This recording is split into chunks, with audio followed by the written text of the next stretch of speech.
दोस्तों, अगर आपकी कोई शॉप है, कोई ऑफिस है, कोई बिजनेस है, वहाँ पर आपके प्रोडक्ट और सर्विसेज होते हैं सेल आउट करने के लिए। तो सबको प्रोडक्ट सेल आउट करने होते हैं। सेल आउट करने में क्या क्या प्रॉब्लम्स आपको फेस करनी होती है, जैसे कि कस्टमर को हम कैसे हैंडल करें, कैसे हम उसको कन्विंस करें कि क्वेश्चंस को कैसे शूट आउट करें और उनकी प्रॉब्लम्स के क्या सॉल्यूशन हो सकते हैं, ये सब हम डिस्कस करेंगे आज के वीडियो में। इसके बाद गारंटेड आप कस्टमर को कन्विंस कर सकते हैं।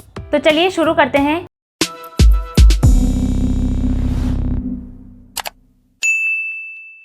हेलो दोस्तों, मैं हूँ गरिमा और स्वागत है आपका हमारे YouTube चैनल धीरू टॉक्स पर। दोस्तों, आपके पास शॉप या फिर खुद का कोई बिजनेस है, वहाँ पर प्रोडक्ट होते हैं सेल आउट करने के लिए, आप उनको सेल करते हैं। तो सेल करना एक तो वो होता है कि हम शॉप पर जाकर और ऑफलाइन कोई कस्टमर हमारे पास आ रहा है और हम उसे सेल करते हैं। दूसरा वो होता है कि ऑन कॉलिंग सेल करना, और जो अभी बहुत ज़्यादा प्रचलन में है ऑन कॉलिंग सेलिंग। तो ऑन कॉलिंग हम कैसे कस्टमर को हैंडल कर सकते हैं, कैसे हम उसको कन्विंस कर सकते हैं और अपना प्रोडक्ट हम उसको सेल कर सकते हैं, इसके बारे में हम आपसे बात करेंगे। जब हम कस्टमर से कनेक्ट होते हैं, जब हमारा कॉल कस्टमर से कनेक्ट होता है, सबसे पहले ग्रीटिंग करना होता है, जैसे कि good morning, good afternoon, good evening. इससे ये होता है कि सामने वाले को बेटर फील होता है और ये बहुत ज़रूरी है ग्रीटिंग करना, ताकि स्टार्टिंग में एक अट्रैक्शन होता है इससे जब हम ये करते हैं। ग्रीटिंग के बाद कस्टमर से ये जानना ज़रूरी होता है कि कहीं वो बिज़ी तो नहीं है, कहीं वो किसी काम में बिज़ी नहीं है, वो फ्री तो हैं। तो ये जान लेना बहुत ज़रूरी है हमारे लिए। अगर वो बिज़ी हैं तो हम उनसे टाइम लेकर और हमारी कॉल को डिस्कनेक्ट कर सकते हैं। अगर वो फ्री हैं, बात कर सकते हैं, तो हमें अपनी कॉल कंटिन्यू रखनी है।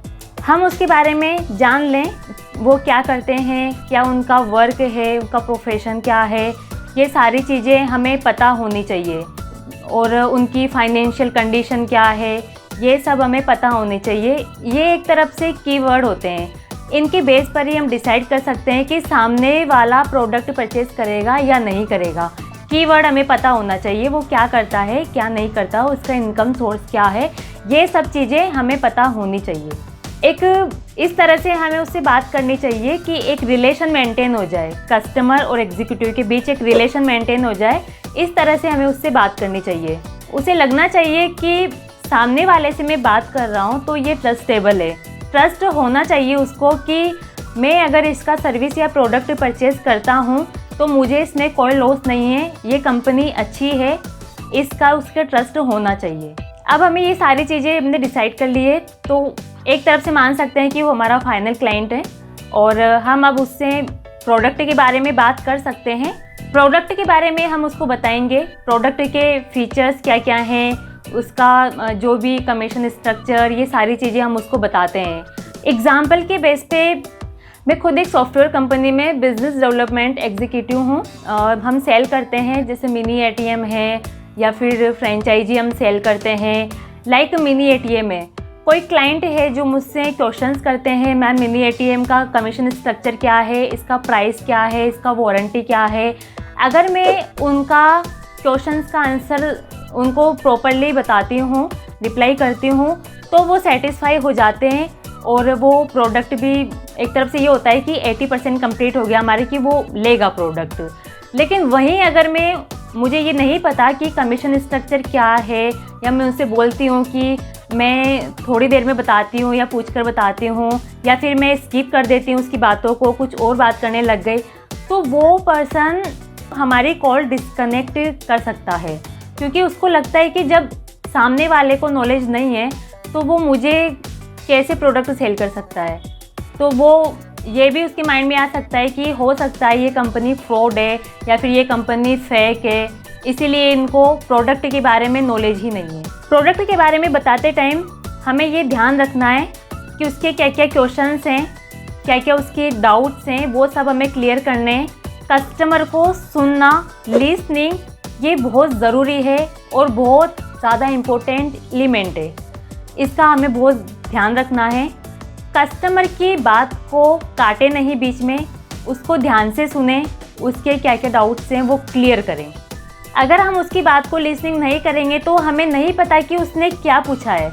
मान लीजिए वो कुछ और बात कर रहा है, वो कुछ और प्रोडक्ट के बारे में बात कर रहा है और हम उसको बेनिफिट बता रहे हैं अदर सर्विस के, तो वो गलत है। तो इसके लिए बहुत ज़रूरी है उसको सुनना कि उसके क्या क्या क्वेश्चन हैं। अगर हमारे माइंड में उसके क्वेश्चंस क्लियर हैं तो हम भी उनको क्लियर आंसर दे सकते हैं। और एक ये भी इसका लॉस होता है कि जब हम कस्टमर को नोटिस नहीं करते हैं तो उसको कहीं ना कहीं लगता है कि यार ये मुझसे रिलेशन मेंटेन नहीं कर रहा है, उसको अनकंफर्टेबल फील होता है कि ये मुझे ध्यान से नहीं सुन रहा है, क्योंकि उसको पेमेंट भी करना है, उसको प्रोडक्ट भी लेना है। जब वो पेमेंट करने के लिए रेडी है, लाइक वो 5000 10,000, कोई भी इजीली इतनी बड़ी पेमेंट नहीं करता है, वो भी ऑनलाइन ट्रस्ट के बेस पे नहीं करता है, लेकिन फिर भी वो रेडी है। तो इतना तो होता है ना कि वो जिससे वो बात कर रहा है वो कंफर्टेबल फील करे, उसको लगना चाहिए कि ये मुझे बहुत ध्यान से सुन रहा है, ये मुझे रेस्पेक्ट दे रहा है, ये मुझे वैल्यू दे रहा है। स्टार्टिंग से लेकर एंडिंग तक पूरी जो कन्वर्सेशन हमारे क्लाइंट के साथ होती है, हमारे फेस पर स्माइल होनी चाहिए और हमारी जो वॉइस है वो विनम्र होनी चाहिए। ऐसा नहीं होना चाहिए कि हम बीच बीच में उसको इरिटेट होकर कुछ भी सुना रहे हैं, तो ऐसे में क्लाइंट डिसअपॉइंटेड हो सकता है और हो सकता है वो हमारी कॉल डिस्कनेक्ट कर दे।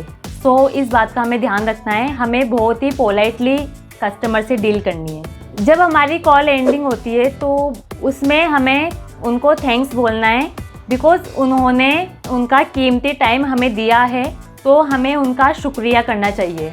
और हैव अ नाइस डे, उनका दिन अच्छा रहे, ये वर्ड्स का प्रयोग हमें करना चाहिए ताकि उनको अच्छा फील हो और वो अगेन हमारी कंपनी में कॉल करें सर्विस परचेज करने के लिए। तो ये सब तरीके हैं अपने बिजनेस को इम्प्रूव करने के, ज़्यादा से ज़्यादा प्रोडक्ट सेल करने के। अगर आप ये सब अप्लाई करते हैं तो डेफिनेटली 100% वो कस्टमर कहीं नहीं जाएगा, वो प्रोडक्ट आपसे ही परचेज करेगा, अगर ये सब आप गाइडलाइन फॉलो करते हैं तो इस वीडियो में फ़िलहाल इतना ही। अगर आपको ये वीडियो अच्छा लगा हो तो इसे लाइक कीजिए और अपने दोस्तों के साथ शेयर कीजिए। साथ ही अगर आप हमारे चैनल धीरू टॉक्स पर नए हैं तो चैनल को सब्सक्राइब करना ना भूलें, साथ ही बेल आइकन भी प्रेस कर दें ताकि हमारे हर वीडियो की नोटिफिकेशन आपको मिलती रहे। तो मिलते हैं नेक्स्ट वीडियो में एक नए टॉपिक के साथ, तब तक के लिए थैंक यू।